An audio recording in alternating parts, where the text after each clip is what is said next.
하나님 마음에 맞는 교회, 사람들을 이해하는 교회, 사람들에게 이해받는 교회, 예수 따르미 삶을 실천하기 위해 노력하는 한길 교회입니다.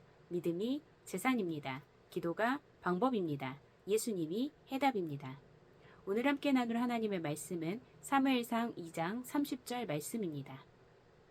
그러므로 이스라엘 하나님 나 여호와가 말하노라.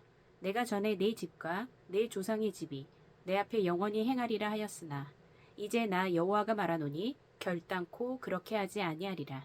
나를 존중히 여기는 자를 내가 존중히 여기고 나를 멸시하는 자를 내가 경멸하리라. 아멘. 말씀의 제목은 나를 존중히 여기는 자를. 그리스도인의 삶의 태도에는 순종이라는 말이 있습니다. 말하는 대로 따르는 것을 말하는 것이죠. 누구의 말을 따르는 것인가요? 성경에서는 하나님의 말씀을 듣고 따르는 의미로 사용하고 있습니다. 구약 성경을 보니 이스라엘 백성이 하나님의 청중으로 나오면서 들으라는 외침 후에는 순종하며 행해야 할 계명이 나오고 있습니다. 신명기 27장 9절에서 10절입니다. 모세와 레위 제사장들이 온 이스라엘에게 말하여 이르되 이스라엘아 잠잠하여 들으라. 오늘 내가 내 하나님 여호와의 백성이 되었으니 그런즉 내 하나님 여호와의 말씀을 청종하여 내가 오늘 내게 명령하는 그 명령과 규례를 행할지니라. 아멘. 또한 여호와의 말씀을 들으라는 것은 여호와 한 분만을 섬기라는 것이 담겨 있습니다. 신명기 11장 13절입니다. 내가 오늘 너희에게 명하는 내 명령을 너희가 만일 청종하고 너희의 하나님 여호와를 사랑하여 마음을 다하고 뜻을 다하여 섬기면 11장 16절 그리고 17절 상반절입니다. 너희는 스스로 삼가라. 두렵건대 마음에 미혹하여 돌이켜 다른 신들을 섬기며 그것들에게 절함으로 여호와께서 너희에게 진노하사. 아멘. 성경은 하나님의 말씀을 들을 때 형통의 약속이 있고 듣는 자와 듣는 귀를 가진 사람은 복되다라고 말합니다. 순종은 듣는 것으로부터 시작합니다. 앞으로 4주 동안 사무엘의 이야기를 통해 순종에 대해 하나님과 우리 사이의 관계에 대해 생각해 보고자 합니다. 사랑으로 하나님을 존중하고 사랑으로 하나님 말씀에 순종하는 우리 모두가 되시기를 기대합니다. 오늘은 사무엘상 1장과 2장 말씀을 나누겠습니다. 사무엘상 1장에는 사무엘이 어떻게 출생했는지에 대한 이야기가 나오고 있습니다. 오선아 님이 새롭게 동화로 편집한 내용으로 사무엘상 1장 말씀을 살펴보도록 하겠습니다. 한나가 하하하 웃던 날. 사랑하는 아기야, 내가 아직 세상에 나오기 전에 엄마 아빠는 내가 세상에 나올 그날을 상상하면서 피식 웃음이 나왔단다. 내 모습은 어떨까? 누굴 닮았을까? 너의 표정은 어떨까? 여러 가지가 궁금하고 빨리 만나고 싶은 생각에 가슴이 두근거렸단다. 이제 내 볼에 엄마 아빠 얼굴을 부비면서 엄마 아빠는 한나처럼 하하하 웃고 있단다. 한나가 사무엘을 구하는 그 모습을 중심으로 사무엘상 1장을 편집한 글입니다. 참 은혜가 됩니다. 사무엘이라는 이름을 어원으로 보면 쉐마의 수동태형인 쉐무와 하나님을 뜻하는 엘의 합성어입니다. 그러니까 그 이름 자체로 보면 하나님에 대해 들었다 라고 볼 수 있습니다. 그리고 한나는 사무엘이라는 이름을 지어주면서 이는 내가 여호와께 그를 구하였기 때문이라고 말하고 있습니다. 그러니까 사무엘이라는 이름은 하나님께 기도함으로 한나의 기도가 응답되었다는 것이겠죠. 한나의 이야기로 잠시 들어가 보도록 하겠습니다.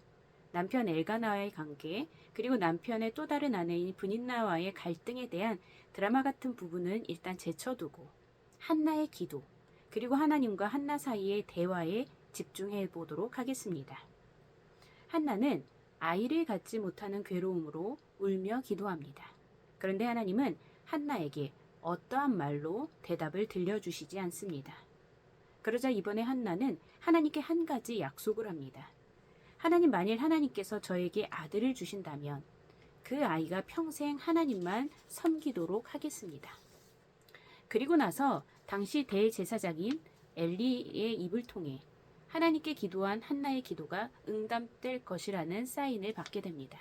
그리고 하나님은 한나와 엘가나 사이에 사무엘이라는 아들을 주셨습니다. 하나님께 기도했던 모든 일들, 그리고 하나님께서 응답하신 믿음을 가지고 한나는 사무엘이라는 이름을 지어 주었습니다. 그리고 하나님께 약속한 대로 사무엘이 젖을 뗄 만큼 자라자 사무엘을 엘리에게 데리고 가서 예배를 드리고 그 아이를 엘리에게 맡기면서 이야기를 합니다. 1장 27절 28절을 쉬운 성경으로 보니 이렇게 말합니다. 하나님께서 제 기도를 들어주시고 이 아이를 저에게 주셨습니다. 이제 이 아이는 하나님께 다시 돌려드립니다. 이 아이는 평생토록 하나님의 사람이 될 것입니다. 아멘. 원문으로 살펴보면 그렇기 때문에 나 또한 하나님께로부터 그를 빌렸기 때문에 그가 살아있는 한 그를 다시 하나님께 빌려드려 거기에서 하나님께 경배드리게 해야 마땅할 것입니다. 라고 번역해서 볼 수 있습니다. 결국 사무엘은 한나와 하나님 사이의 약속의 대화인 것입니다. 대화란 서로 존중할 때에 이루어지는 것입니다. 한나는 하나님께서 자신의 기도를 들어주시는 분임을 신뢰했고 하나님은 그 기도를 들어줄 때 한나가 어떻게 선하게 행할지를 또한 신뢰했던 것입니다. 한나와 하나님 사이의 대화는 비록 말로 표현되지 않았지만 사무엘이라는 한 아이를 통해 하나님께서 사무엘을 한나에게 빌려주시고 한나는 사무엘이 자라는 동안 믿음으로 잘 양육하여 하나님께 다시 빌려드림, 엄밀히 말하면 하나님께 다시 돌려드린 것입니다. 그러니 오늘의 중심 말씀이 그대로 적용이 됩니다. 나를 존중히 여기는 자를 내가 존중히 여기고 나를 멸시하는 자를 내가 경멸하리라. 아멘. 한나는 하나님을 온전히 믿고 의지하며 하나님을 존중했고 그대로 하나님도 한나의 믿음을 존중했습니다. 하나님과 나 사이의 사랑은 이렇게 서로 존중하고 서로의 뜻을 헤아리며 서로 신뢰하는 것을 의미합니다. 한편 사무엘상 2장에서는 한나와 엘가나, 사무엘의 가정과 정반대의 가정이 나오고 있습니다. 바로 대제사장인 엘리의 가정입니다.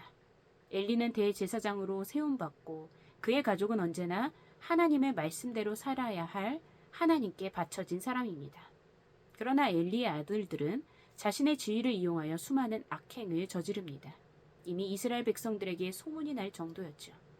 그 아들들의 악행에 엘리가 그들을 나무랐지만 이미 하나님께서는 엘리의 가문을 멸하시기로 결정하셨습니다. 엘리의 아들들이 점점 멸망을 향해 갈 때 사람들에게 그 악행으로 인해 질타를 받는 중에 사무엘은 점점 자라며 하나님과 사람들에게 더욱 사랑을 받았다고 성경 말씀을 전하고 있습니다. 엘리의 가문은 하나님의 말씀을 저버렸습니다. 하나님에 대한 존중을 잃어버린 것입니다. 나를 멸시하는 자를 내가 경멸하리라는 말씀 그대로 되어버린 것입니다. 한나와 엘리 그리고 한나의 아들 사무엘과 엘리의 두 아들 홈니와 비느하스, 이 두 모습을 통해 우리의 믿음을 점검해 보아야겠습니다. 하나님과 우리의 관계, 하나님과 우리의 사랑의 관계는 서로 믿고 의지하는 관계, 서로 존중하는 관계를 전제합니다. 우리가 예배를 드리든 기도를 하든 찬양을 하든 아니면 세상에서 어떠한 말과 행동을 하든지 우리는 언제나 하나님을 존중하는 사람들이 되어야 합니다. 하나님을 존중한다는 것은 무엇을 뜻할까요? 그리스도임을 숨기고 예수님께서 가르쳐 주신 대로 사랑하는 삶을 살지 않는 것, 그것은 전혀 하나님을 존중하는 행위가 아니겠죠. 홈니와 비느하스처럼 철저하게 하나님을 멸시하고 하나님을 무시하는 삶일 것입니다. 우리에게 전해주시는 많은 말씀들을 무시하며 사는데 이런 삶을 살아가는 사람들을 하나님께서 존중하실까요? 한나와 같이 하나님께서 기대하는 바를 늘 기억하고 하나님의 말씀을 존중하고 말씀대로 살려고 노력하는 것, 그것이 바로 하나님을 존중하는 삶이 아닐까 생각합니다. 하나님을 바로 섬기는 것, 그 출발은 하나님을 존중하는 삶에 있음을 기억하시기 바랍니다. 마태복음 18장 19절에서 20절입니다. 진실로 다시 너희에게 이르노니 너희 중에 두세 사람이 땅에서 합심하여 무엇이든지 구하면 하늘에 계신 내 아버지께서 그들을 위하여 이루게 하시리라. 두세 사람이 내 이름으로 모인 곳에는 나도 그들 중에 있느니라. 아멘. 기도는 하나님과 우리 사이의 대화인데 그 대화가 온전히 이루어지기 위해서는 우리와 하나님, 그 사랑의 관계를 늘 기억해야 합니다. 하나님의 말씀, 하나님의 기대, 하나님의 뜻을 늘 존중하는 우리가 되어야겠습니다. 그래야 우리가 예수님의 이름으로 모인 사람들인 것입니다. 지금 이 시간 하나님께서 우리에게 들려주시는 말씀이 무엇일지 생각해 보시기 바랍니다. 사무엘, 하나님께 구하고 하나님으로부터 응답을 받았다. 한나의 기쁨의 환희, 하나님을 향한 사랑의 결정이 바로 그 이름에 있다고 믿습니다. 우리도 늘 하나님을 사랑하는 마음으로 하나님께서 주시는 말씀, 서로 사랑하라는 그 말씀을 늘 기억하며 어떻게 이 말씀을 실천할지 늘 고민하고 하나님께 지혜를 구하는 사람들이 되시기를 바랍니다. 아멘.